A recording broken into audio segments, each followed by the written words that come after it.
We're so glad that you've joined us. Hopefully everybody that was in there is tuning in quickly, and many of our congregation are out today, hopefully watching online or will be watching an archive, and we want to say bless you. We've been praying for you, and guess what? The word of Yeshua is true and powerful. It does not return void. We have been healed, so therefore we are, right? Amen? Amen. So with that being said, we are going to jump right in our teaching today and our message. And it actually might step on toes, including my very own toes. But we're going to dig into it. We're going to dig into a little bit of Greek. Everybody's eyes roll. And Hebrew. And see what God says and he has to say to us. Now, traditionally, everybody knows the story of Mary and Martha, right? We got that. Who's the one we always say we want to be like? Mary. But how many of us are actually more like Martha? And how many of us do we think Martha's this bad lady? No. She's not. She's not at all. And we're going to talk about that a little bit. And we're going to relate it to this special day that we are celebrating this week and every week. So now let's turn to Luke 10, and we're going to read verses 38 through 42. Now as they went on their way, Yeshua entered a village, and a woman named Martha welcomed him into her home. And she and her sister called Mary, who sat at the Lord's feet and listened to his teaching. But Martha was distracted with much serving. And she went up to him and said, Lord, do you not care that my sister's left me to serve alone? Tell her to help me. But Yahweh answered her and said, Martha, Martha, you are anxious and troubled about many things, but one thing is necessary. Mary has chosen the good portion, which will not be taken away from her. Now, as I said, tradition, the way we've heard it all our lives, is we want to identify 100% with Mary. Sitting at the feet of our Messiah, sitting at the feet of Yeshua, which, by the way, sitting at the feet is an idiom for being a disciple, a Hebrew idiom. If you don't know what an idiom is, then if it says we're raining cats and dogs and they lived in the first century, what would they go? They would probably look up in the sky and be like, that's fake news. That's fake news. Okay, that's pretty hilarious. But it is an idiom for being a disciple. So hopefully we would all be sitting at the feet of Yeshua. But when we look at this, there's a few things we need to dig out a little bit more closely because there's more to the story. Can y'all imagine that? There's more to the story. Many of us choose to hear our Messiah. And many back then were listening to their Messiah. But unfortunately, Martha's always remembered as the one who missed the point. Did she completely miss the point? Yes and no. Because she concerned herself with being a good hostess. Now, how many of you know that in the Hebrew culture, in the Middle Eastern culture, hospitality is how households are run? When you go there, even in Muslim homes, in Hebrew homes, you go in there and it's all about taking care of the guest. The one that's there, the visitor. And you may say Muslim homes too. Yeah, there's some really good, just normal people that are of that out there that are like that. And that's what it's like. That's what it's like there. Now, here in this day and this hour, we don't have time for our neighbors. We don't even get to know our neighbors. Oftentimes we're running so fast that the people at church, we don't have time to get together except in the building itself. And our hospitality has waned somewhat in this culture. Would you guys agree with that? Because back then, it's like you're a guest and you are in our house and we're going to just bless you in every way. And it still is that way. In fact, Abraham, our father Abraham, was known for his hospitality in his tent. Okay, that's pretty much knowledge that we have. But we need to remember that the culture of the time was you took care of the guests in your home. She was doing that, but Yeshua still corrected her. And so everybody pat yourselves on the back. That's not me. I sit at y'all's feet. Right. I'll believe that when I see your schedule. Let's see what we've done with that. Because we may say, we know what's most important, and then I have to ask the question, do we? Do we really? Not so sure. Okay, so let's look at some hidden secrets within this passage, and then we're going to jump over to Psalms Now, here's a word. It's hupodechomai. Okay. Hupodechomai. Say that about Hupodechomai. It's number 5264. I actually practiced that at home and I did it a lot better. I massacred it here just now. I don't know what happened, but we'll just, I won't erase it from the tape, but anyway. So what we notice is here, yes, in this passage that we just read, who initiates the encounter with Yeshua? It's Martha. It says here that Martha welcomed him into her house. She's the one that says, Yeshua, come be at my house. Come be in my home. And this verb is often translated, it's like receive or invite or welcome, but that doesn't work really. It really misses the nuances of what Martha is doing in this verse. I want you to picture My Big Fat Greek Wedding. How many of you have seen that movie? Okay, what would happen if you were somebody that they knew coming into that household? Well, first off, the whole family has to be there and be around you at any little piece of news, and they all want to hear, and they all want to do their thing and hug and kiss and welcome and pat you on the back and shake your hand. It's not just this casual thing. Oh, hi, honey, how are you? Oh, it's good to see you. It's not a handshake like that. It's like, oh, come on, and the family just gathers around, and you're sort of bombarded with way too much affection, maybe. But they're glad to see you, right? That they're glad to see you with all those hugs and those kisses. Well, this is what this word means for Martha. Martha was passionate to see him and welcome him into her home. She wanted the Messiah. She wanted her friend to gather in, and she wanted him to be welcomed like no one else. That's the picture of what she's doing here. Is there anything wrong with that? Nope. That's pretty good, actually. It's this thought of this eager acceptance and this underlying support. She was saying, hey, I can't wait to have you come to my house. You are so important to me. Please honor me with your presence. That's what this word is entailing. Right here, honor me with your presence. So she opened her arms and she opened her heart, and how could Jesus refuse that right then and there? There's no way, because her enthusiasm and her excitement set the stage for this whole story. And remember, she's a hostess who's not just inviting Yeshua, she's inviting his disciples. So here we are. She's honoring him. She's blessing him. And she was excited to be in Yeshua's presence. Now, when I think of that, how many of us get that excited to be in his presence? We need to be that excited when we're in our prayer closet. But we have an appointed time when we are to gather into his presence. Is this sort of the counter that we set up for our Shabbat, our Sabbath?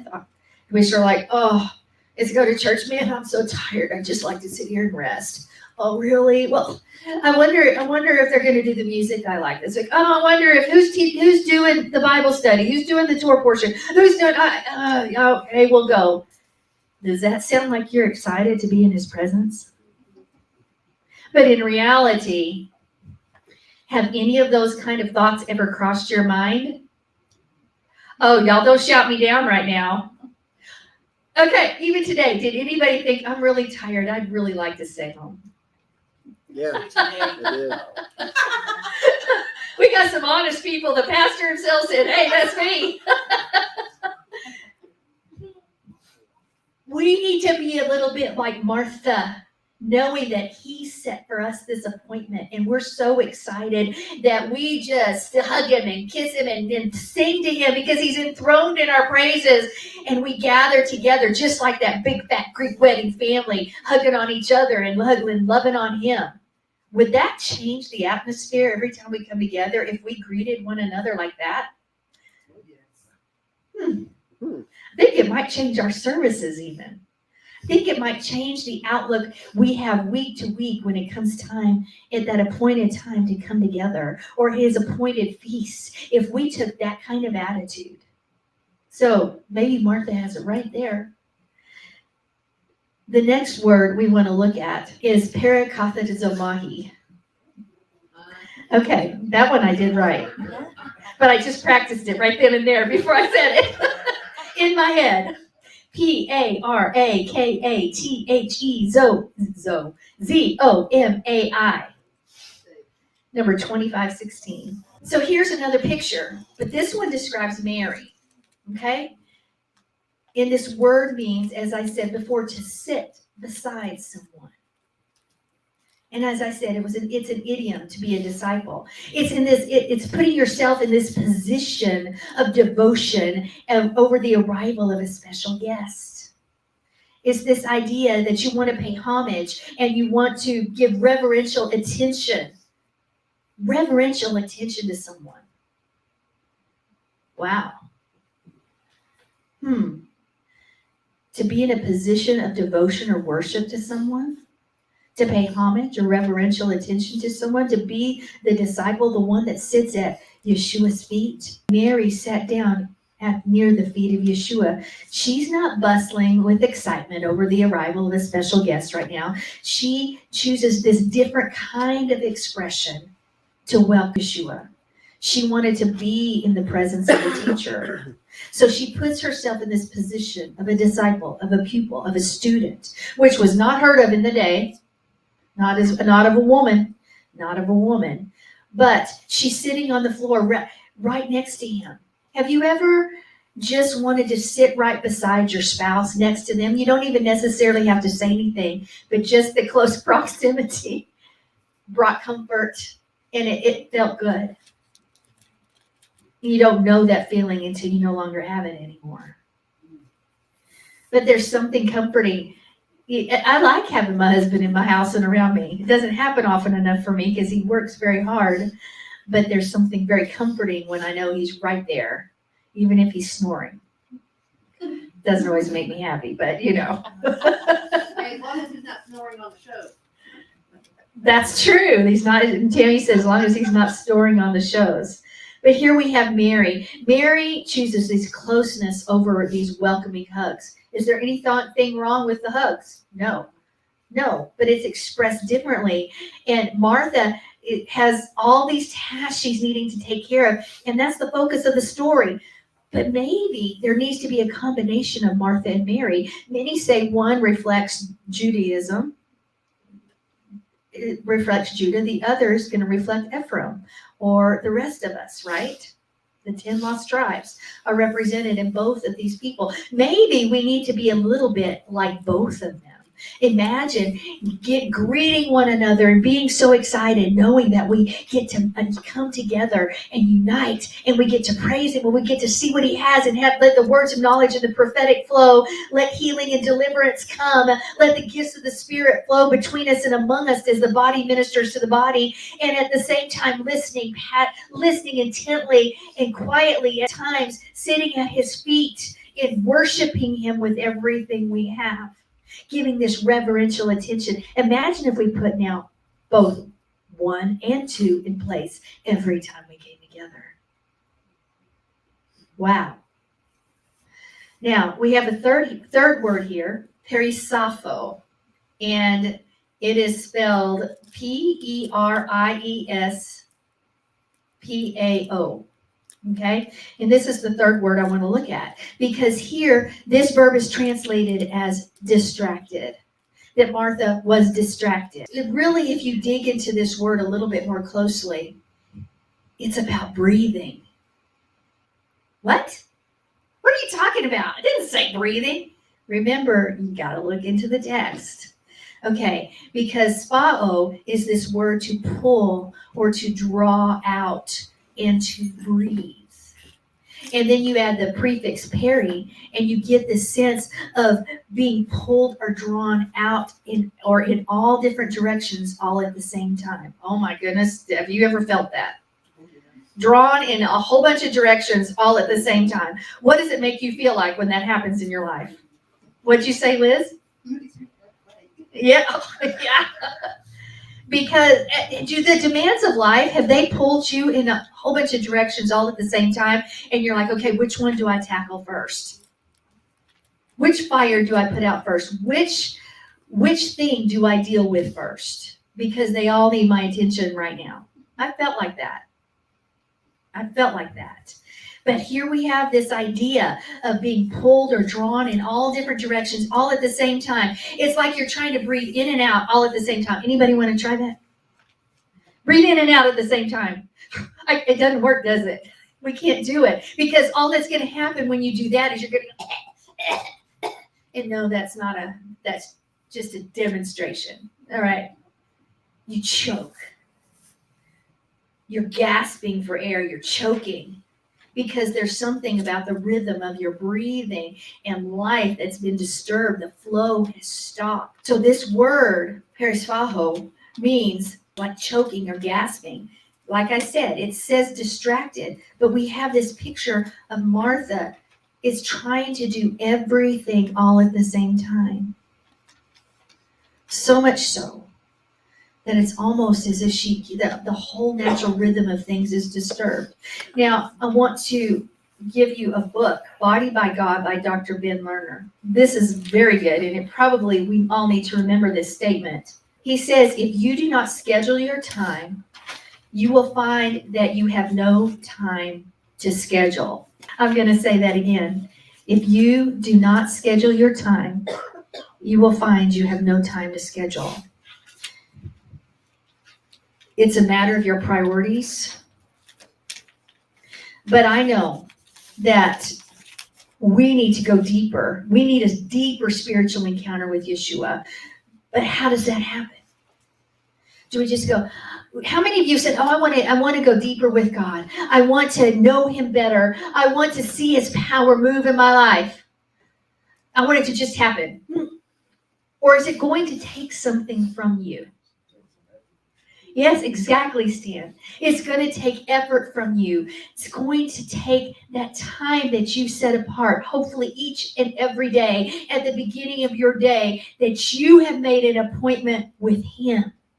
Because that's how you're going to go deeper. That's how you're going to experience the fire. That's how you're going to hear his voice.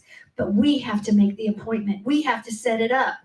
If you want to get healthy in your body, are you just going to be able to close your eyes and let it happen? Or do you have to make an appointment to go to the gym or work out at your home or do something? I wish it was that easy. But if we want a healthier body, we have to schedule some time in. I'll give another example. How many of you need to schedule time with your spouse or your kids or your loved ones? Because if you don't schedule it in, life will overtake that special time. That's why you hear John and I all the time saying, unless it's an emergency on the first day of the week on Sunday, you don't call us. That is a day we've set apart for just us. Now, if there's an emergency, yes, we go out and take care of those things. But we have to schedule that in because our natural tendency would just be work right on through it. And as of late, I've been working a lot of it through. Don't say a word, Corey, because you know it. But we have to schedule that time. You schedule time with those things that are important with your life, or the things that just come up are going to take over the schedule. Am I right? So it will drain all of our time. We have to make our time with Yeshua, our time with Jesus, that set apart time, so unbreakable. Nobody can break that time, no matter what the excuse, no matter what's going on. We've almost got to draw yellow lines that says, do not pass. Do not pass. This is my time with my King. This is my time. Because what's going to happen if we start doing those sort of things in our life, not just with him, even with other things, all of a sudden we're going to have better relationships with the ones we love, but we have to plan it. And we love him more than anything. Don't cross over the yellow lines. Well, but Mary made the right choice. And those buts put us right back in the category of tradition where Martha got caught up. Was serving her guests wrong? No, it wasn't. Maybe somewhere in the hustle and bustle of trying to make everything perfect is where things got out of whack. Instead of saying, okay, I've done what I can do, and now I'm going to sit back at the feet. If any of you have ever been to my home for dinner, because you know that's sort of, I love to make dinner for you guys. What does the house look like after the dinner part's over? Okay, Jack, what's my kitchen look like after that? Sissy? It looks like a disaster. Because I just served, usually it's anywhere from 14 to 20 people in my home. And anyway, it's a disaster. And I always have people say, can we help you? And I'm like, nope. You know why I say that? Because I want to sit down with you and I want to talk with you and I want you to share your heart. I don't want us to worry about the business of all those dishes. Oh, because you're important to me. Those will be there. And it's not going to be fun cleaning them up, but you're important to me. And that's what Yeshua wants from us. Like I said, that excitement that he's coming around is met with the excuses. But I want to pray more, but I know I should spend more time in the Bible reading in the morning, but I want to get together with my friends, but my car needs gas, the laundry isn't done, there was a conference call, somebody else called me I didn't expect, the refrigerator was empty, I need to go to the grocery store, my dog puked in the house, oh, the bills were due, I had to take care of it, I need to go to the gym, oh my goodness, the kids have practice, I need to pick them up. Oh my, what did you say, Liz? Where did my day go? There was no time schedule. You push that aside. Have you ever thought, okay, I'm getting up, and I need to take care of this right now. Then I'm going to spend time with him. I've done that. Doesn't work. And it doesn't work because all of a sudden it's gone. Martha's trying.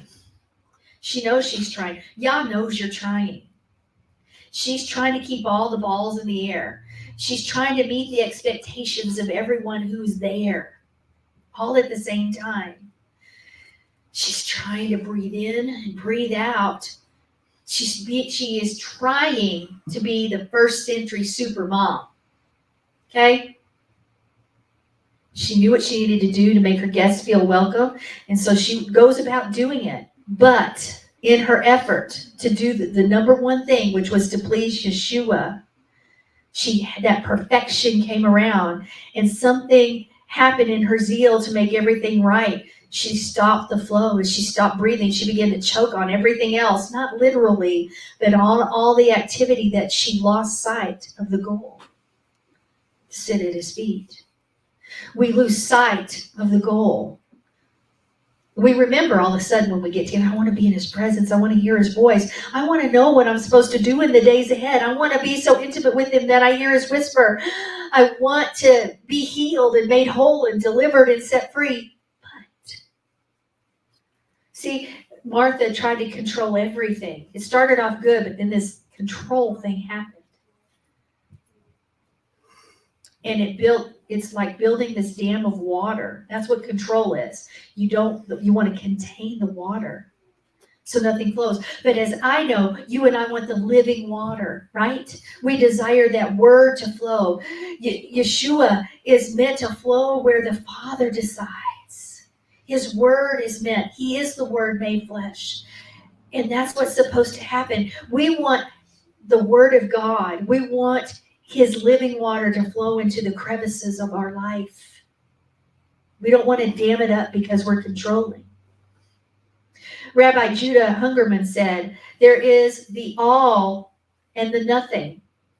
God is the all. Everything else is the nothing. Seek the all. God is the all. Everything else is nothing. In perspective, are most things except the people in your lives going to matter? No. So let's go back to this divine appointment that we have with him every week. If you've been listening to Walking in Spirit and Truth, I've been talking about Psalm 23 and breaking it apart. And I want us to go back and just briefly look at in green pastures, he makes me lie down. He makes me lie down in green pastures. Now, if you listen to the program, there's going to be a little repetition here. But I think it's so important to understand because we just picture these sheep going to these green pastures and we think they're going to munch down. And that he brings us there beside the still waters. But what we fail to see, there's an aspect of that may be true. We are the sheep in his field, but it's much more than that. Because we miss when we don't break down the Hebrew language of the depth of what this is talking about. This is talking about Sabbath rest. Let me ask you this question. Do sheep eat lying down? No, there's no way. When the sheep lie down, what are they doing? They're resting. Okay, let me ask you this. On the 6th day, Yah made the firstborn, the beast. Secondborn, he made man. Remember, there's always been a struggle between man and beast, even in our spirit. The beast or the spirit. The spirit's the secondborn, and we act more like the beast many times. But he created man on the 6th day. What is the first thing that happened after he created man? He gave us an example. He gave us Shabbat. He gave us Sabbath, our day of rest. Our scheduled time with him. That time when we are supposed to be so excited. And you say, okay, what do you get all that? Well, let's break it down a little bit. Green in paleo is Desha, D-E-S-H-E. And when you look at the Hebrew spelling, now I know some of you don't understand the Hebrew letters. Every letter in Hebrew has a meaning that's going to add to the meaning of the word. Okay? So it's spelled Deshe with a dalet, a sheen, and an aleph. A dalet is Hebrew is the door. Now what do you picture as the door? It's our Messiah. It's Jesus. It's Yeshua. Okay, he is the door. And a sheen is teeth. It's like consuming or crushing or pressing or destroying. In fact, what happens to bring forth life? Something is destroyed. Okay, we have that picture. A seed must do what in order to bring forth life? It has to die. It has to die. So here we have this idea of this crushing or this pressing or this destruction. But it produces something else. And then the aleph, which is the ox, which means strength. So when you put those 3 letters of this word, what else can we learn about green pastures here? When we look at it, we have door, then we have destroy, to produce, and strength. The door that gives life. It is Yeshua, our Messiah, the door that gives life. He is the green pastures. He is what produces life. If we have a family and we're not producing life, what is that? It's not good. We're supposed to produce like kind and like mind. Hang around those who are just like us. But it all stems from the covenant. Where does the covenant go back? Abraham's covenant produces life. Because remember, the covenants in Hebrew, we always picture in our get the old out and the new. We picture one covenant's gone, the other covenant takes its place. No, in Hebrew, you picture a transparency machine, and the first transparency has a tree on it, okay? But then you put another transparency over it, and it has a bush. Well, maybe it has a bush. Okay, and then you put another one over it, and you have a man and a woman. And then you put another transparency on top of that, and maybe you have this animals, or a snake in the garden, or an apple, or a fruit. All of a sudden, we're getting the picture, a clearer picture of what's happening. And that's what it's like with the covenants. You don't get rid of one to put the other one down. Each covenant is layered upon the other, and it gives more depth and more meaning to what is right there. And that covenant with Abraham secured us in that relationship because he followed Yahweh's instruction. And that's what we're supposed to do, right? He makes me lie down. Is yar-bitzeni, and its root right there is rabatz, which means the place to lie down. The idea of lying down is about rest. What do you do when you lie down? John, do you go to work? Does anybody here lay down to rest and start working? Nope. Okay, Corey, don't point fingers at me. Okay, I need to do what I preach, okay? All right. It's tough being a type A, huh? The idea of lying down is about rest. The sheep are brought back to the green pastures. Why? Because Yahweh has satisfied them. He has taken care of them. We are trusting him, and he's bringing us to the place of rest. We are to work 6 days, and in order for the 6 days to be blessed, we've got to rest on the seventh day. Shabbat, at that special point, because it's not about us, it's about him. He's put his stamp of approval on the other 6 days because of the day of rest, the day of appointment, the day we should be so excited to gather with him, the day where we expect to worship him and sit at his feet. The stamp of approval. But what happens if you work 6 days and then you work the seventh day? What is your life like? Chaos. Exactly. Because work followed by more work is chaos. And that's what happens when we don't keep Sabbath, when we don't keep set apart that day for him. Why does Yah bring us to this place where we belong? He brings us to this day so that we can rest, so that we can worship him, because we have a divine appointment, so that we can be as Martha and Mary. We're so excited. We welcome him into this house. We pray here as y'all do week by week, because you're so excited. Holy Spirit, fall in this place. Yeshua, fill our, encounter us. We want to be with you. We're so excited, and we're working and we're doing, and then all of a sudden we get to sit, and the word begins to flow. Is when Debbie gave that word. The quietness of her heart, because we came in expectation to be with him on this day of rest. And all of a sudden, our week works out better because we gave him this time, the time he required, the time he asked for. The chaos is removed because we've been satisfied. We trust him enough that we can rest on the seventh day, that we can rest on our Shabbat, that we can rest on our Sabbath, because we trust that he is going to work it all out for us. He is the one that's our provider. He is the one that's our deliverer. You doing more work and more work, has that ever worked out for you, where you just keep building up your wealth and it just keeps working out for your family? Or do you and your family suffer? I'll tell you this, when we used to meet, when we switched days, our lives changed.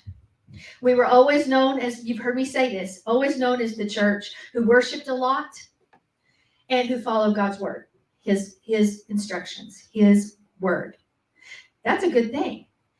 But it was like John and I were always working. There was never a break. There was never a breath. It was like we were choking just as Martha, because it was nothing was ever satisfied. You're trying to do the work of the ministry, and and you still have that. But all of a sudden, when somebody came up and said, Pastor Sandi, we study Hebrew, we follow Yah's word, we worship, we have the gifts of the Spirit flowing. Why do we do all the commandments except number 4? And I was like, well, I gave my churchianity cemetery answer. And I said, well, Yeshua is our Sabbath rest. And he is, by the way. And I gave this spiel, but the minute somebody asked me a question like that, I go study. And so I studied, and I went, oh, my mom always told me Sabbath was Sabbath, but it really is Sabbath. Oh, and I came back, and many of you have heard this story, but some of you haven't. And I said, Pastor John, we're about to turn a big ship, and we may lose everybody on board. But I said, more than anything, I want to please him and do what he says. And he called the divine encounter. Now, can we worship every day of the week? We should.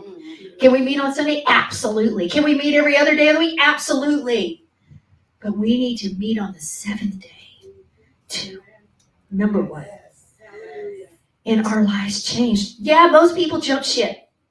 And then they said, oh, Pastor John and Pastor Sandi are in a cult. Ooh, they lost it. They are over there way in the deep end of the weeds, and I'm going to have to, Father, in the name of, anyway, I'm playing a little fun, but that's pretty much the truth. Break that religious spirit. But you want to know what happened? For the first time, I was like, I am resting. We still are doing the same work, but something literally shifted in our lives, and the work seemed to fit in and get done better and faster. And when I left feeding the people and working with the people, when we moved to Saturday, it was like, I have more life in me. I have energy, I have strength. I feel like I have another extra amount of hours that's been blessed, that he's poured into our lives because we switched our days. And it was just by obedience. I didn't know that was going to happen.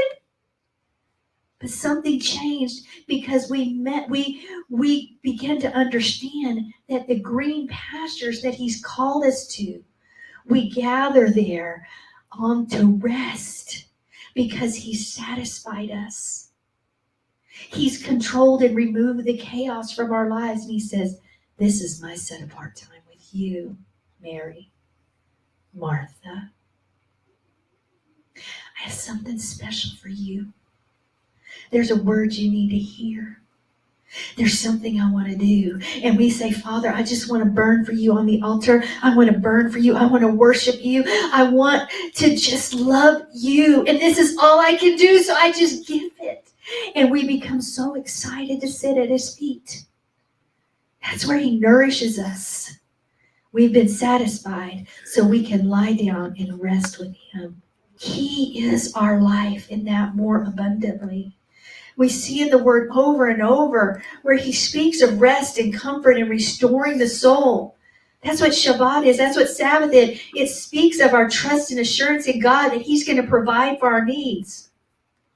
Mark 22:27-28 says, and he said to them, the Sabbath was made for man and not man for the Sabbath. Therefore, the Son of Man is Adonai also of the Sabbath. Genesis 2:3, God blessed the seventh day and separated it as holy, because on that day God rested from all his work which he had created, so that it itself could produce. Exodus 20:8-11, remember the day, Sabbath, Shabbat, to set it apart for God. You have 6 days to labor and do all your work, but the seventh day is a Shabbat for Yahweh, your God. On it, you are not to do any kind of work, not you, not your son, your daughter, your male or female slaves, not your livestock, nor your foreigner staying with you inside the gates to your property for 6 days. In 6 days, Yahweh made heaven and earth, the sea and everything in them. But on the seventh day, he rested. We can see it in Deuteronomy. We can see it in Ezekiel. That's Deuteronomy 5:12-14. Ezekiel 20:19-20. I am Yahweh your God. Live by my laws, observe my rulings, and obey them, and keep my Sabbaths holy. And they will be a sign between me and you, that you will know that I am your Yahweh, your Elohim, the Lord your God. Isaiah 58:13-14. If you hold back your foot on Sabbath or Shabbat from pursuing your own interest on my holy day, if you call a Shabbat a delight, Yahweh's holy day, with honoring it, then honor it by not doing your usual things or pursuing your usual interests or speaking about them. It goes on. See, here's an invitation to rest, but it's also an invitation to go deeper. Not only do we gather with him every day, but this day, are we Martha? Are we Mary? Yes. Because there are so many things that attempt to get our focus off God's people and put us in this place of distraction where we're choking, where we're trying to do everything all at once. But Yah is wanting to bring us to this deeper place of intimacy, a deeper place by focusing on him and following his word. We can't be so busy doing things for God that we prioritize the doing rather than the being. Us to once again look at him as our first love, with understanding. Mary took the good portion, but Martha also loved him. She wanted to be with him, and that is this picture that we get to have every week, that we get to have every day. But when we get to come together, just like the big Greek wedding, and greet one another and love on each other and see what he has and truly rest in him. See, it's almost as if this day is marked by wonder. I love that picture because I always see Yah as preparing a banqueting table before us. And we have to choose to sit and eat and be satisfied. And we don't always know what we're going to get. Sometimes it's lots of testimonies that lift us up. Sometimes it's the gifts of the Spirit flowing through us. Sometimes it's that word that feeds us. He should be our first love. He's exposing the areas of our heart and exposing our affection now so that it's public view. He's trying to purge and refine us and raise up a remnant. A remnant. That means there's not a lot, but there's a remnant who are living out loud for him. It is said that Sabbath is the wedding ring that we wear that marks us in the kingdom for the days of the end. That's some traditions say that. So it's a time to truly listen.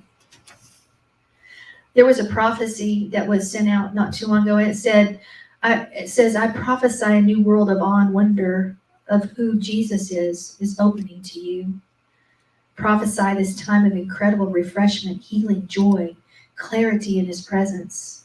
And I prophesy that as you look to the one whose eyes are like flames of fire, your heart will burn with greater love, a greater first love fire, a deep adoration of him as the revelation of Jesus unfolds in your life in deeper ways. See, we need to invite him to be the master. So excited to be with him. We need to be as Mary and sit at his feet as a disciple. But we also need to be like Martha with such excitement to join him. And Mary as we worship him. But we cannot forget. We cannot forget to truly have that rest. To lie down in the green pastures. To sit beside the still waters. He leads me to the still waters. We need this day. This appointed day of expectation, excitement, and more than we could ask or think. That's what he is to us. Thank you.